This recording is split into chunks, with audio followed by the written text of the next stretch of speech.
subscribe to our YouTube channel and press the bell icon to get the latest updates. We are back to our favorite subject today, which is defense. And we have often spoken about defense in Cut the Clutter, but three in particular I would mention today because today's subject is defense budgets and how they are falling short of India's needs. So three earlier ones that I might refer you to. In fact, I will give you the links with today's description. One is 205, episode 205 on last year's defense budget, that is a financial year 2019-20 defense budget. Second, 286 on the Rafale purchase and what Rafale means. And third, 353, that is fairly recently, on the day Indian Air Force retired its last MiG-27s, to talk about obsolescence, not just in the inventory of Indian Air Force, but generally with the Indian Armed Forces. So you can look at those. Now, really, if I have to be very honest, you can hear last year's episode 205, last year's budget. I can just change the figures and read the same story, exactly the same script to you again. But don't worry, I'm not going to do that. I'm going to go a little deeper into the issue. And that the direction in which I am heading is HR, that is human resources. Because any country, any army, navy, air force, any company has to balance, has to see how much it is spending on its people and how much impact it is getting from those people. So an FMCG company, Hindustan Levers for example, or Unilever, they may look at how much they are of their salary bill, how much is being spent on those who are going out to sell their wares, sell their products, and how much is being spent on accountants, auditors, on people who take tea to managers' rooms, etc., etc. So how much is the backroom cost?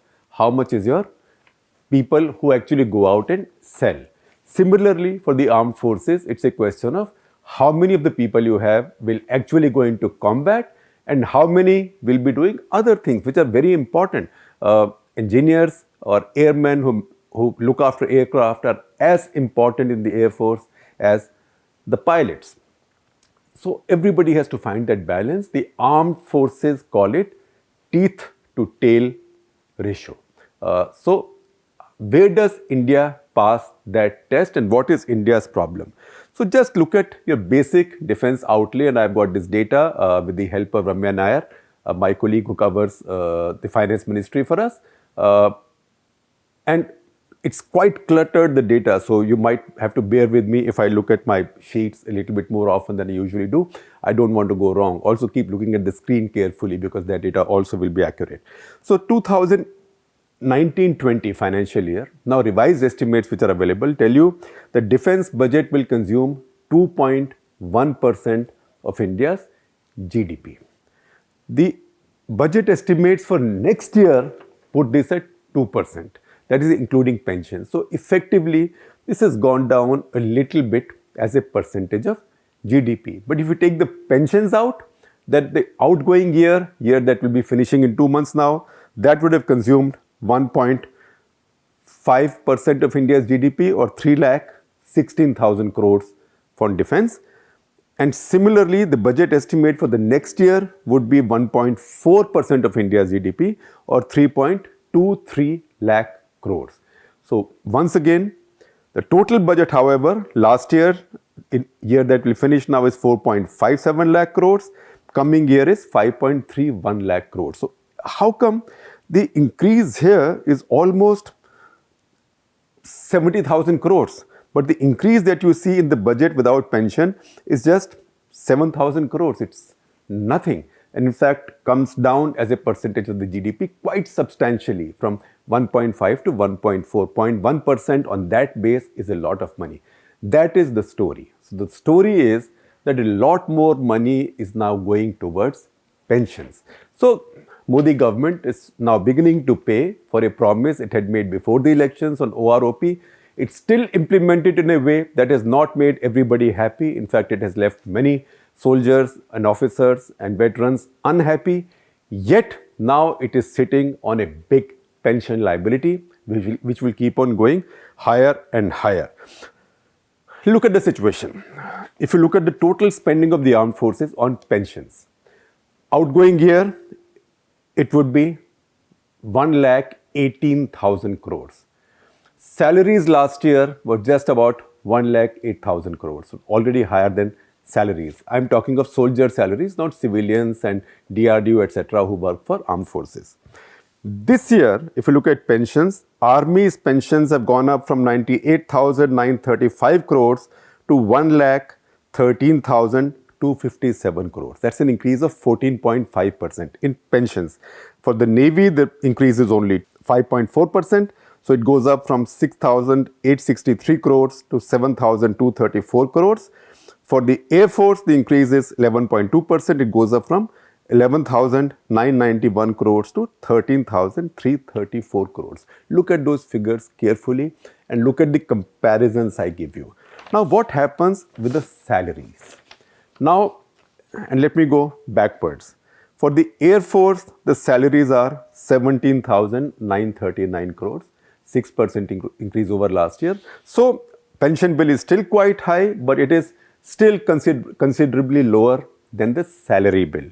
Similarly, for the Navy, salary bill now is 10,526 crores. So, compared to the pension bill of 7,234 crores, it is still substantially higher. It could be higher still, but it is still substantially higher. Come to the Army, your largest fighting arm and the most actively fighting arm, because they are the ones on LOC, etc. For the Army, salary bill has gone up to 1,02,000 crore, 1,02,524 crores from 96,989 crores. And the pension budget, just look at that. That is what tells you the difference. The pension budget for the Army has gone up to 1,13,257 crores. So the pension budget for the Army is much more now than the salary budget. What does it tell you? That tells you that you are now spending the largest chunk of your money paying people for their past services. So it's more than what you're paying people for their current services, and both, on the other hand, are much more than what is available to buy equipment, etc., equipment modernization, which is called the capital outlay. So look at the capital outlay.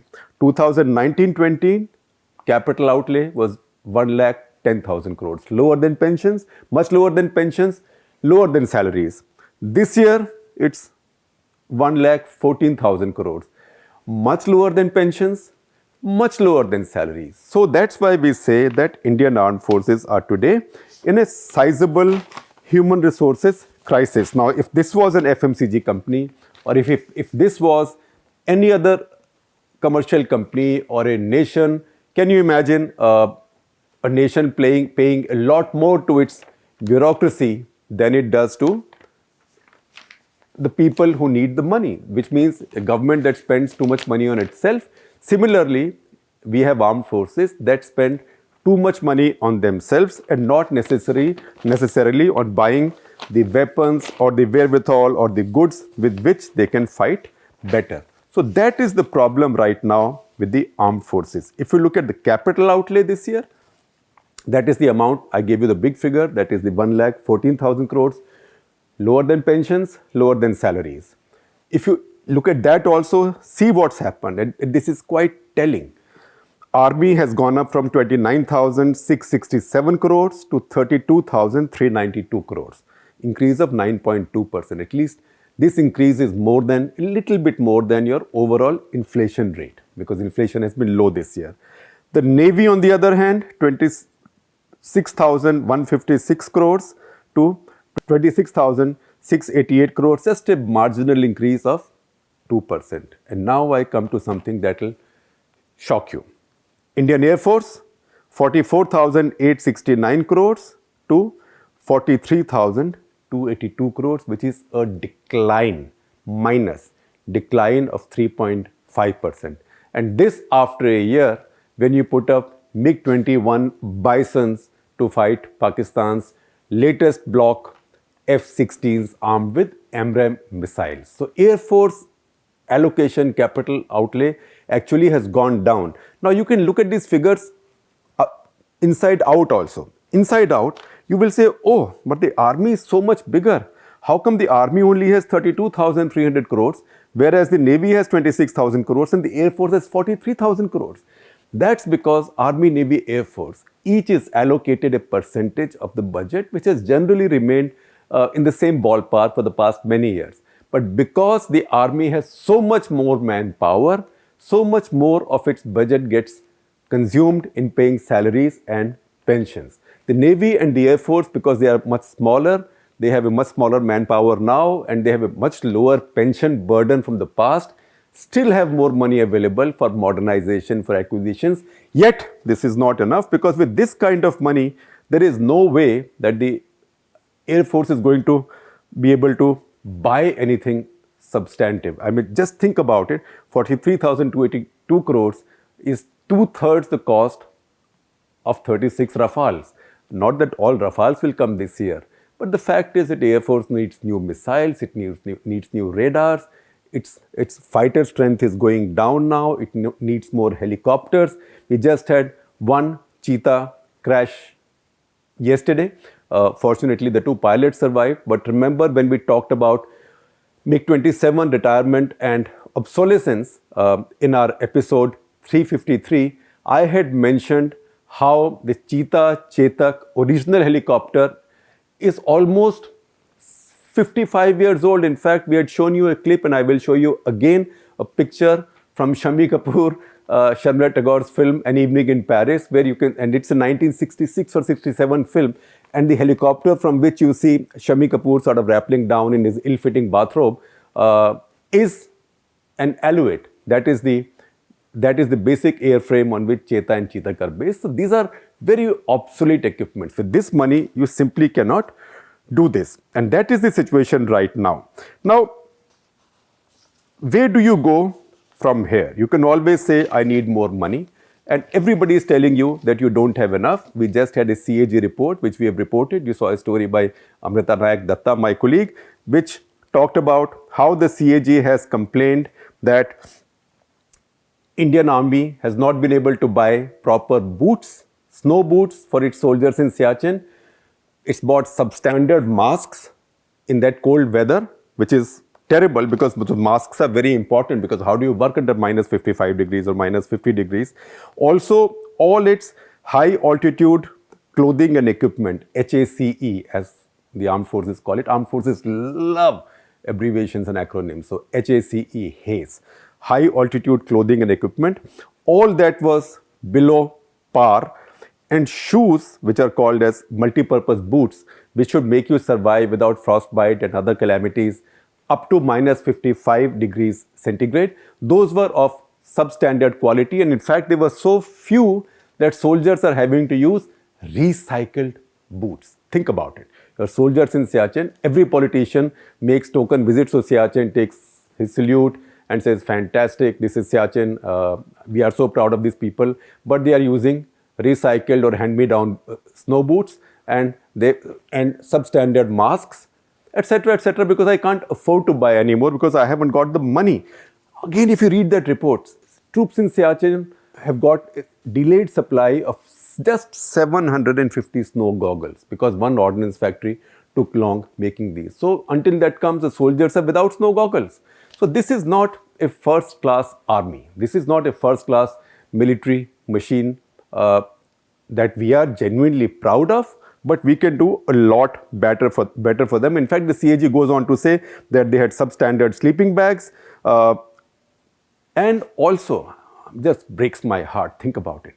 They were being given lower rations per day than they normally should be because it's expensive to take food up there and food becomes expensive. So, again, the CAG report says that troops in Siachen were getting lower calorie intake per day. Now, that is not the way a country with aspirations of being a big power, with claims to being a regional power, runs its armed forces. So that is the kind of situation we are in. I told you about the Alouette. We've had some other issues in the last few days. I mentioned to you about the Cheetah crash. And this tells you that Indian armed forces are today in a mess. So how do you address this? You can say that, oh, we can just give them more money. So you can give them more money. And if you're just calculating as a percentage of the budget, I told you in 205 episode that GDP does not belong to the state. GDP belongs to everybody, including the guy who owns the pawn shop in front of your office. Everybody's income is added together. I'm just generalizing it greatly, not for economists. That is GDP. So government can't take 3% of that. Government can only take a percentage of its budget. So if you look at the defense budget as a percentage of union budget, it was 17.4% in 2018-19. It became 16.6%, just a marginal fall in 1920. It will now become 15.5% of the budget in 2020-21. Even if you up it by 1%, it will make no real difference. In fact, if you calculate, if Indian Armed Forces have to modernize in the way they need to modernize, then over the next 20 years, Indian Armed Forces at today's exchange rates, at today's rupee value, will need about 1 lakh crore extra every year. From where will that money come? So first of all, the first thing you have to see is how do you make sure that even if you create that money, that also it's not consumed by pensions and salaries. So you have to carry out big reforms. Our armed forces are too big. Every large army in the world is reducing its numbers, increasing its firepower. Indian Army has talked about this, but hasn't quite done it yet. We are hoping that the Chief of Defence Staff now will take it as one of his main targets.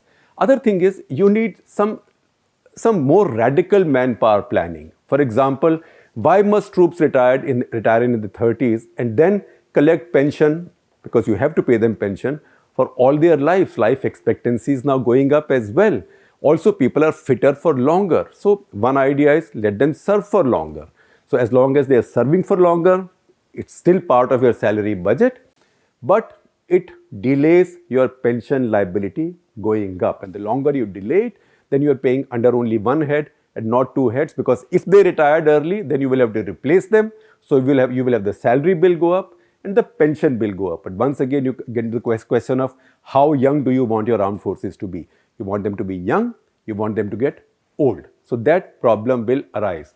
Again, there are ideas that these can be absorbed in central paramilitary forces, BSF, CRP, etc., who spent a lot of money then on training their soldiers. So why not get pre-trained people? Or now CISF, if India is going to actually open 100 more airports or whatever, then CISF will be needed, so they can take people laterally from here. All that can be done, but remember, what that does is, you are then using up people already appointed. So in a situation where there is massive joblessness, you are then slowing down job creation by way of armed forces. So once again, you have to take it on the chin and accept the fact that armed forces are not Bharat Sarkar employment guarantee scheme. Armed forces are meant to fight wars. They should be efficient. They should be powerful. They should have firepower.